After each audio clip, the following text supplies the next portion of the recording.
So I've pulled up the demo version of Headlights On, and this song was built pretty much entirely around this one breakbeat. And I guess the next thing that I would have done was adding this pad. Pulled up kind of like the first stock patch of this, I don't even know, it's like an Arturia synclavier. This is the first sound that it pulls you up with. Messing around with this. And I like that, so I kind of mapped out sort of how I wanted the song to go. Kind of started getting this feel going for this track. Probably the next thing that I pulled in was a very Wild Nothing trick that I use often, of having an instrumental melodic line that'll serve as like a refrain for the track. So this was something that I could then kind of like pull around to a lot of different parts of the song. Was messing around a lot at the time with this choric synth called an M1. You know, pulling in these like classic house piano.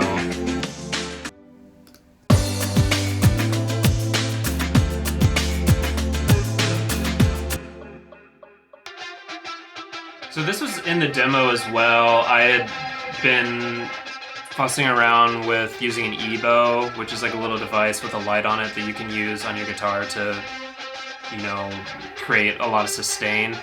But I was using it in a way where it's just kind of like banging it on the guitar, like tapping it on the guitar. It's like, it's kind of ugly in a way, but it sits in the track really nicely somehow. I really wanted to take it to the next level, and so the next thing that I did was get in touch with my friend Tommy Davidson, who plays in Beach Fossils, but also is like an extremely talented producer in his own right when it comes to electronic music. He got in touch with him, was like, hey, do you want to work on this song? Can you add some stuff to this? Like, we were referencing like Moby and like Fatboy Slim. And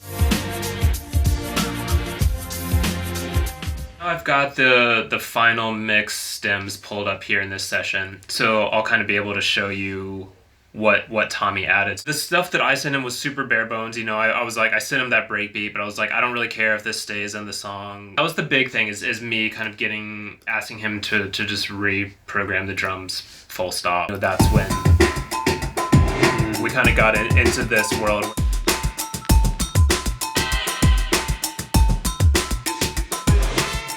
Like pulling in these like horn stabs and vocal chops, that kind of stuff.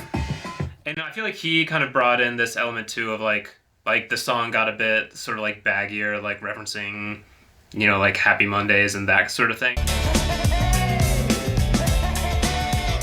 And we kept joking about how it's like a bit like that EMF track, Unbelievable, like, oh, you're unbelievable.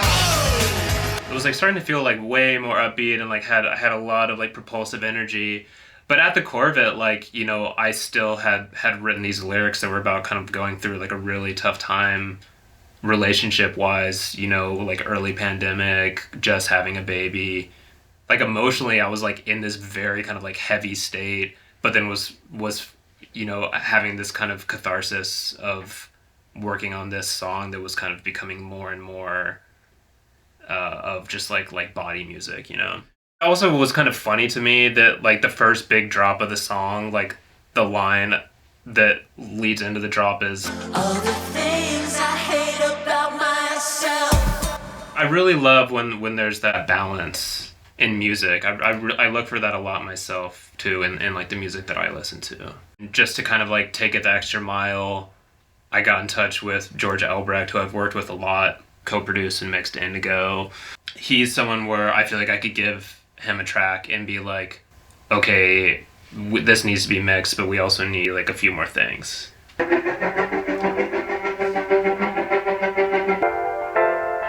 Like he added these keys, being able to add this live bass, trying to introduce more like real feeling elements to the song.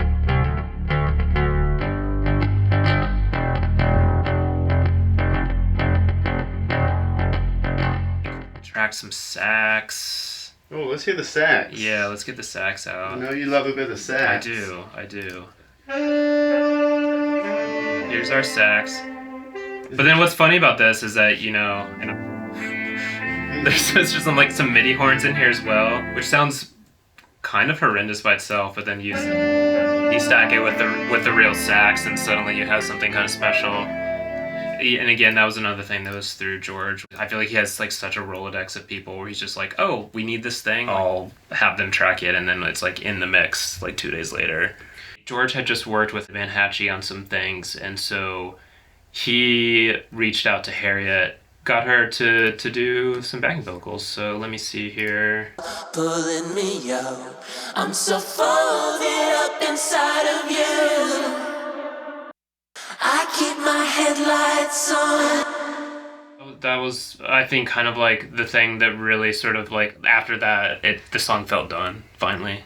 So that's pretty much how Headlights On happened, you know? A lot of people touched it, which was really great, and there's a lot of other tracks on the record where it's born and lived their life here. Whereas this one feel like it saw the world, so to speak.